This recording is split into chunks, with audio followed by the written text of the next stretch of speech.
بسم اللہ الرحمن الرحیم.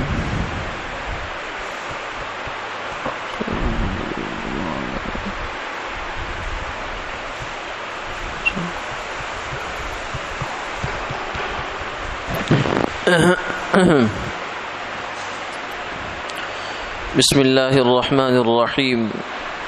اللهم صل على سيدنا ومولانا محمد وعلى آل سيدنا ومولانا محمد وأصحاب سيدنا ومولانا محمد أفضل صلواتك عدد معلوماتك وبارك وسلم. درس سیرت میں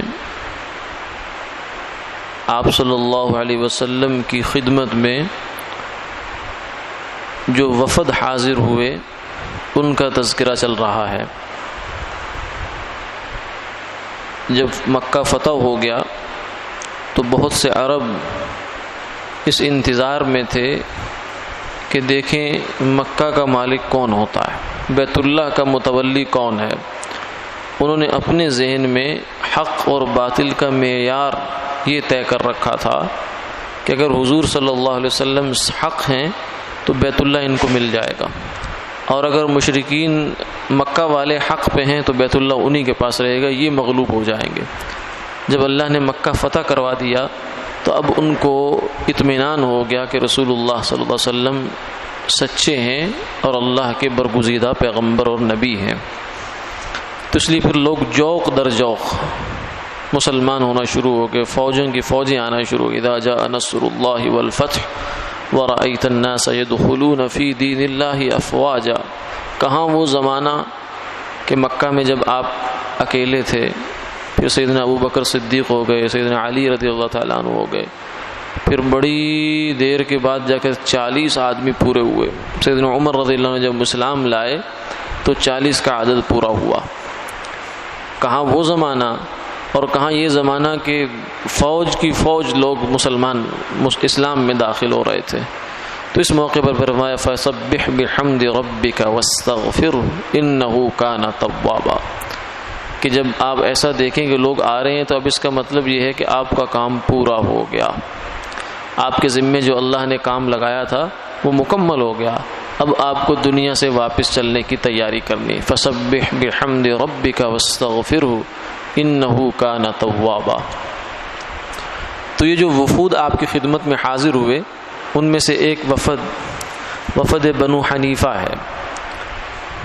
یہ یمامہ کا علاقہ ہے، حجاز میں نجد کی طرف ہے. یہ وہاں کے رہنے والے لوگ تھے. یہ آپ کی خدمت میں حاضر ہوئے.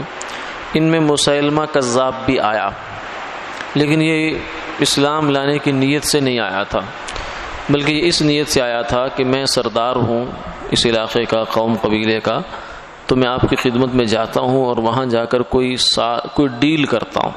یعنی اس نے سمجھا شاید یہ کوئی حکومت کا اور ان چیزوں کا مسئلہ ہے، تو چونکہ میری ایک اثر و رسوخ ہے پورے اپنے قبائل میں، تو میں آپ کی خدمت میں یہ بات رکھوں گا کہ اگر آپ مجھے کچھ دیں تو میں پھر آپ کے ساتھ ہو جاتا ہوں، لیکن اگر آپ مجھے کچھ نہیں دیتے تو پھر میں آپ کے ساتھ نہیں دے سکتا. یعنی اس نے مذہب کو بھی اور ایمان کو بھی اس نے دنیا کی حکومت کے ساتھ اور مال کے ساتھ جوڑ دیا. اتنا گھٹیا اس کا تصور تھا. جب اس نے آ کر یہ بات حضور کی خدمت میں رکھی تو آپ نے فرمایا ان الارض للہ یورثها من یشاء ومن عبادی والعاقبۃ للمتقین. زمین تو اللہ کی ہے، اللہ جس کو چاہیں گے دیں گے. یہ وعدہ میں تمہارے ساتھ نہیں کر سکتا، اور بلکہ اس نے یہ بھی کہا کہ مجھے اپنے بعد آپ نامزد کر دیں، یعنی آپ دنیا سے جائیں تو اس کے بعد میں ہی ہوں گا. یہ بھی اس نے یہ رکھا. تو آپ نے زمین سے ایک تنکا اٹھایا اور اٹھا کر اس کو کہا کہ یہ اتنی بھی تم کہو نا کہ اتنی زمین بھی میں تمہیں دے دوں اور تم مسلمان ہو جاؤ، تو یہ نہیں ہو سکتا. اس لیے آپ نے اس کو مایوس کر دیا. اس نے پھر جب آپ چونکہ یہ آخری زمانہ چل رہا تھا، فتح مکہ ہو گیا، تو اس کے بعد حجۃ الوداع ہوا، تو اس کے بعد پھر آپ کی جب وصال ہوا، آپ دنیا سے تشریف لے گئے، تو اس نے نبوت کا دعویٰ کر دیا. اس نے کہا کہ نبی میں بھی ہوں، میں بھی ایک نبی ہوں۔ پھر اس کے واقعات بہت مشہور ہو گئے، جس میں سے کسی نے اس کو یہ بھی کہا کہ تو اگر نبی ہے تو حضور نے تو حضرت علی رضی اللہ تعالیٰ عنہ کی آنکھوں میں لعاب ڈالا تھا تو وہ تو آنکھیں ٹھیک ہو گئی تھی، ایک بندے کی آنکھ خراب تھی، ایک دکھ رہی تھی، تو لعاب ڈال۔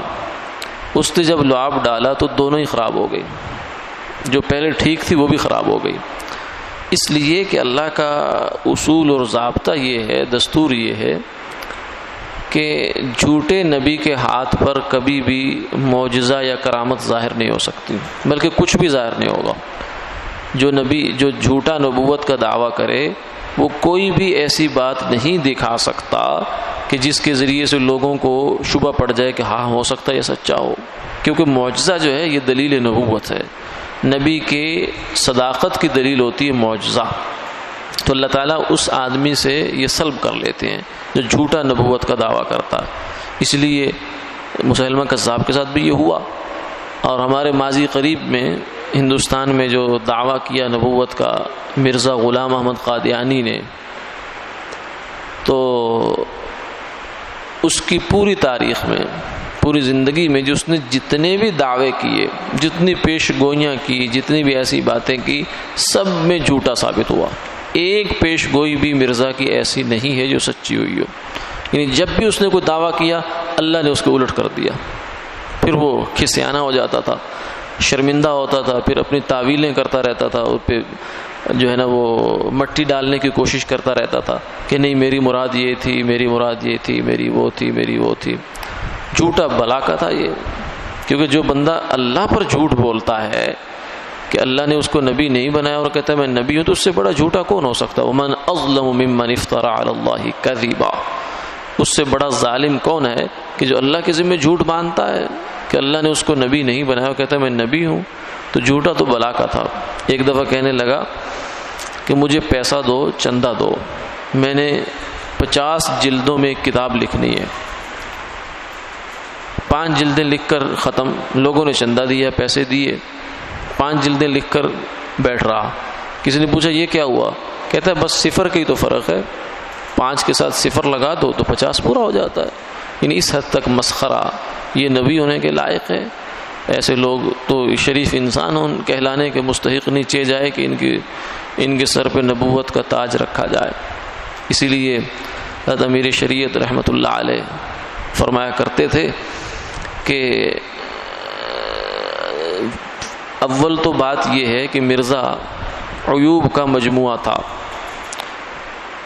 نہ اس کا چہرہ، نہ مہرہ، نہ اس کا کوئی جسم، نہ اس کی کوئی جمال، نہ کمال، نہ علم میں کچھ، نہ فضل میں کچھ، عبارت اردو کی کچھ کو نہیں آتی، نہ نظم اچھی، نہ نثر اچھی، کچھ بھی اس میں کمال نہیں تھا، کیونکہ اللہ ایسی چیزوں، ایسے لوگوں سے کمال سلب کر لیا کرتے ہیں۔ جب ایسے کوئی الٹی پٹی پہ چلتا ہے، الٹے راستے پہ، تو اللہ اس کو پھر ذلیل کرتے ہیں۔ فرمانے لگے کہ اگر فرض کرو مرزا کے اندر سارے کمالات ہوتے، وہ جو ہے نا نظم میں عمر خیام ہوتا، اور جناب نثر میں جو ہے وہ فلاں ہوتا، وہ فلاں ہوتا، اور اس کا جسم ایسا کمال کا ہوتا، اس کی صحت ایسی کمال کی ہوتی، خوبصورت ہوتا بلا کا، تو کیا پھر بھی بخاری اسے نبی مان لیتا؟ فرمایا نام ہی ایسا نہیں ہے۔ فرمایا کہ جس کنگھے سے نبوت کے گیسو سوارے جاتے ہیں اللہ نے وہ کنگھا توڑ دیا ہے۔ فرمایا انا خاتم النبیین لا نبی بعدی، میں آخری نبی ہوں، میرے بعد کوئی نبی ہو ہی نہیں سکتا۔ فرمایا کہ دیکھو تو یہ تو مرزا تو بعد کا مسئلہ ہے، اگر حضور کے بعد نبوت کا دعویٰ ابو بکر کرتے تو بخاری مانتا۔ فرمایا نہ، عمر کرتے نہ، عثمان کرتے، علی کرتے۔ تو جب ان لوگوں نے اتنے صاحب کمال ہونے کے باوجود ان کو اللہ نے نبوت نہیں دی، تو یہ کانا اور یہ دجال کذاب خبیث قسم کا انسان اس کو نبوت دے دی ہے۔ کچھ ہوش کرنی چاہیے انسان کو، کچھ عقل سے کام لینے چاہیے کہ جس کی زندگی میں کوئی دعویٰ سچا نہیں ہوا، جس کی شرافت جو ہے وہ اس پہ بٹا، خود اس کے بیٹے نے جو کتاب لکھی مرزا بشیر نے سیرت المہدی، اس کے اندر ایسی ایسی باتیں اس نے لکھی ہیں کہ اس کو عام آدمی پڑھ نہیں سکتا، اور یہ جو مرزائی ہیں وہ عام طور سے نہیں پڑھتے۔ نہ ان کو پڑھنے دی جاتی ہے، ان کی جماعت کی طرف سے پابندی ہوتی ہے کہ جو ہم لٹریچر کہیں کہ بس وہی پڑھنا ہے تم نے۔ بہرحال تو یہ نبوت کا دعویٰ اس نے بھی کیا تھا، اس لیے اس کو مسیلمہ پنجاب کہتے ہیں، مرزا کو مسیلمہ پنجاب بھی کہتے ہیں کہ پنجاب کا مسیلمہ تھا یہ۔ تو یہ مسیلمہ کذاب تھا، جو یمامہ کا رہنے والا۔ اس نے جب نبوت کا دعویٰ کیا تو اللہ نے اس کو ذلیل کیا۔ پھر اس کے کسی نے کہا کہ حضور کے اوپر تو 30 پاروں کا قرآن نازل ہوا، تیرے اوپر کیا ہوا؟ تو کہتے ہیں میرے اوپر بھی قرآن نازل ہوا ہے۔ ان کا سنا وہی کیا آئی ہے تیرے اوپر؟ تو کہتے ہیں وہی میری یہ ہے، الفیل وما الفیل وما ادراک ما الفیل لہو ذنب وبیل وخرطوم طویل۔ ہاتھی کیا ہوتا ہے؟ ہاتھی تجھے کیا خبر کہ ہاتھی کیا ہوتا ہے؟ اول تو یہ سارا انداز جو ہے قرآن پاک سے چرایا اس نے، لیکن اس میں جو کوئی بات کیا دی ہے، پیغام کیا دیا ہے، کچھ بھی نہیں ہے۔ یعنی اس سے اچھے تو بچے تک ملا لیتے ہیں باتوں کا۔ بچوں کی جو چھوٹی چھوٹی ہمارے نظمیں ہوتی ہیں نا، جو رائمز کہتے ہیں، یہ اس میں زیادہ معنویت ہوتی ہے اس کے کلام کی نسبت، یعنی بالکل بے تکا بےہودہ قسم کی کلام اس نے کر دیا کہ ہاتھی جو ہوتا ہے اس کی لمبی سونڈ ہوتی ہے، چھوٹی سی دم ہوتی ہے، یہ ہے کلام خدا، نعوذ باللہ من ذالک۔ تو پھر یہ اس نے جب دعوی نبوت کیا تو سیدنا صدیق اکبر رضی اللہ تعالیٰ عنہ نے اس کی سرکوبی کے لیے صحابہ کو بھیجا، اور 1200 کے قریب صحابہ نے جام شہادت نوش کیا۔ یہاں یمامہ کا قلعہ تھا بہت بڑا، اس کے جا کر خالد بن ولید رضی اللہ تعالیٰ عنہ اس کے جو ہے وہ ذمہ دار بنے اس لڑائی کے۔ تو یہاں بہت بڑی قربانی لگی ہے، یعنی سب سے بڑی قربانی اس امت میں جو لگی ہے وہ عقیدہ ختم نبوت کے تحفظ کے لیے لگی ہے۔ یعنی 1200 صحابہ یہ وہ تھے جو بالکل، جن میں سے 70 بدری صحابہ ہیں۔ بدر کے صحابہ وہ تھے جن کو صحابہ بھی اپنا بڑا مانتے تھے، جن کی خاص ایک شان تھی۔ 70 کے قریب بدری صحابہ، 700 حافظ قرآن تھے اس کے اندر۔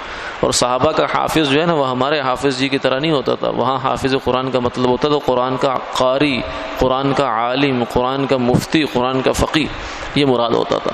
اتنی بڑی قربانی لگی ہے، لیکن حضرت ابوبکر نے یہ دریغ نہیں کیا کہ جناب چھوڑو کوئی بات نہیں، برداشت ہونی چاہیے، تحمل ہونا چاہیے، حلم ہونا چاہیے۔ نہیں، وہ اپنی جگہ اپنا دعوی نبوت کیے رکھے، ہم اپنا دین پیش کرتے ہیں۔ فرمایا نہ، یہ نہیں ہو سکتا کہ حضور کی نبوت آئے دنیا میں اور اس کے بعد کوئی اور کسی اور نبوت کا سکہ چلے، یہ نہیں ہو سکتا۔ ہمیں اگر صحابہ کی اتنی بڑی قربانی دینی پڑے گی تو دے دیں گے، دی ہے، اور اس پر کوئی افسوس نہیں کیا کہ ہم نے کیا کیا، نہیں، بلکہ اس پر ان کو فخر تھا کہ ہم سے اللہ تعالیٰ نے یہ کام لیا ہے۔ اور حضرت وحشی جو تھے، جنہوں نے حضرت حمزہ کو شہید کیا تھا اور حضور کو بہت تکلیف پہنچائی تھی، تو انہوں نے پھر مسیلمہ کذاب کو قتل کیا اور اس کو واصل جہنم کیا۔ تو یہ مسیلمہ کذاب کا وفد یہ بھی آیا تھا حضور کی خدمت میں۔ بعض لوگ ان میں سے مسلمان ہوئے، لیکن پھر یہ مرتد ہو گئے، یعنی جو ہی حضور دنیا سے تشریف لے گئے تو اس کے بعد یہ مرتد ہو گئے۔ پھر اس کے بعد کافی سارے وفود آپ صلی اللہ علیہ وسلم کی خدمت میں آئے، تقریباً 30 کے قریب وفد بنتے ہیں جو آپ کی خدمت میں حاضر ہوئے۔ انہی میں سے ایک وفد وہ بھی تھا جو نجران کے عیسائیوں کا تھا، یہ بھی ادھر کا علاقہ ہے۔ یہاں کے عیسائی آئے تھے آپ کی خدمت میں اور مناظرہ کرنے کے لیے آئے تھے، آپ نے ان کو مناظرے میں لاجواب کر دیا۔ تو پھر بالآخر بات یہ ٹھہری کہ چلو تمہارے پاس اگر دلیلیں نہیں ہیں تو آؤ مباہلہ کرتے ہیں۔ مباہلہ کا مطلب یہ ہوتا ہے کہ ہم اللہ کے حضور میدان میں چلے جائیں گے، کھلے میدان میں اللہ سے ندا کریں گے، التجا کریں گے کہ ہم میں سے جو حق پر ہے وہ زندہ رہے، جو باطل ہے وہ تباہ ہو جائے۔ تو آپ نے جب یہ بات کہی ان سے اور آپ اپنے گھر گئے اور فاطمہ کو، حضرات حسنین کریمین کو ساتھ لے آئے، فرمایا کہ آؤ مباہلہ کرتے ہیں۔ تو وہ چونکہ اندر سے چور تھے، پتہ تو تھا کہ حضور سچے نبی ہیں، لیکن اوپر سے بس اپنی چودراہٹ اور یہ چیزیں بچانے کے لیے کر رہے تھے باتیں۔ تو اندر سے پھر ان میں سے ایک کہنے لگا، دیکھو میاں، یہ اس کام پہ نہ آنا، یہ مباہلے والی بات پہ نہ آنا، کیونکہ اگر تم آ گئے تو تمہاری نسلیں بھی زندہ نہیں رہیں گی۔ اور آپ صلی اللہ علیہ وسلم نے فرمایا کہ اگر یہ مباہلے کے لیے آ جاتے تو پوری دنیا میں کوئی بھی عیسائی زندہ نہ رہتا، لیکن اس موقع پر وہ پیچھے ہٹ گئے اور پھر صلح کر لی انہوں نے کہ ہم جو ہے وہ خراج دیا کریں گے، باج گزار بن گئے۔ تو اس سے یہ اسلام نہیں لائے، پھر اس میں بہرحال یہ ہوا لیکن انہوں نے اپنی جان محفوظ کر لی اور گویا کہ عیسائیوں کو بھی اپنی جو نسلیں تھیں ان کو بچا لیا۔ تو اس سے یہ بھی معلوم ہوا کہ یہ جو اس زمانے کے عیسائی تھے، آگے بھی ایک واقعہ آئے گا ایسا، ان کو یہ بہت اچھی طرح معلوم تھا کہ حضور صلی اللہ علیہ وسلم اللہ کے رسول ہیں اور سچے پیغمبر ہیں۔ آج بھی بہت سے عیسائی اس بات کو مانتے ہیں کہ آپ پیغمبر تھے، لیکن ساتھ ہی شیطان انہیں ایک اور پٹی پڑھاتا ہے، وہ یہ کہتا ہے کہ وہ صرف عربوں کے نبی ہیں، ہمارے نبی بنو اسماعیل کے نبی ہیں، بنی اسرائیل کے نبی نہیں ہیں۔ تو یہ شیطان کا دھوکہ ہے جس میں بیچارے وہ پھنسے ہوئے ہوتے ہیں۔ آپ نے اللہ تعالیٰ نے صاف فرمایا قل یا ایھا الناس انی رسول اللہ الیکم جمیعا، اے انسانوں، روئے زمین کے انسانوں، میں تمہارے سب کی طرف اللہ کا پیغمبر بن کر آیا ہوں۔ آپ نے فرمایا کہ کوئی عیسائی، کوئی یہودی ایسا نہیں جس کو میرا علم ہوا ہو کہ میں پیغمبر بن کے آیا ہوں اور پھر وہ ایمان نہ لایا اور اس کی نجات ہو جائے، یہ نہیں ہو سکتا۔ فرمایا کہ عیسائی یہودی تو دور کی بات ہے، لو کان موسیٰ حیا لما وسعہ الا اتباعی، اگر موسیٰ علیہ السلام بذات خود زندہ ہوتے تو بھی میرا کلمہ پڑھتے۔ اور عیسیٰ علیہ السلام قرب قیامت میں تشریف لائیں گے، آسمان سے اتریں گے، کیونکہ زندہ آسمان پر اللہ نے اٹھا لیا، تو وہ عملاً یہ بات ثابت کریں گے کہ حضور کے بعد کسی کی نبوت نہیں چل سکتی، اور جب حضور کی نبوت دنیا میں ظاہر ہو گئی تو اب باقی سب کی نبوت ختم۔ اور عیسیٰ علیہ السلام یحکم بشریعت نبینا صلی اللہ علیہ وسلم، حضور کی شریعت کے مطابق آپ فیصلہ کریں گے اور اسی دین کی اشاعت اور پھیلانے میں لگ جائیں گے۔ وآخر دعوانا الحمد للہ رب العالمین۔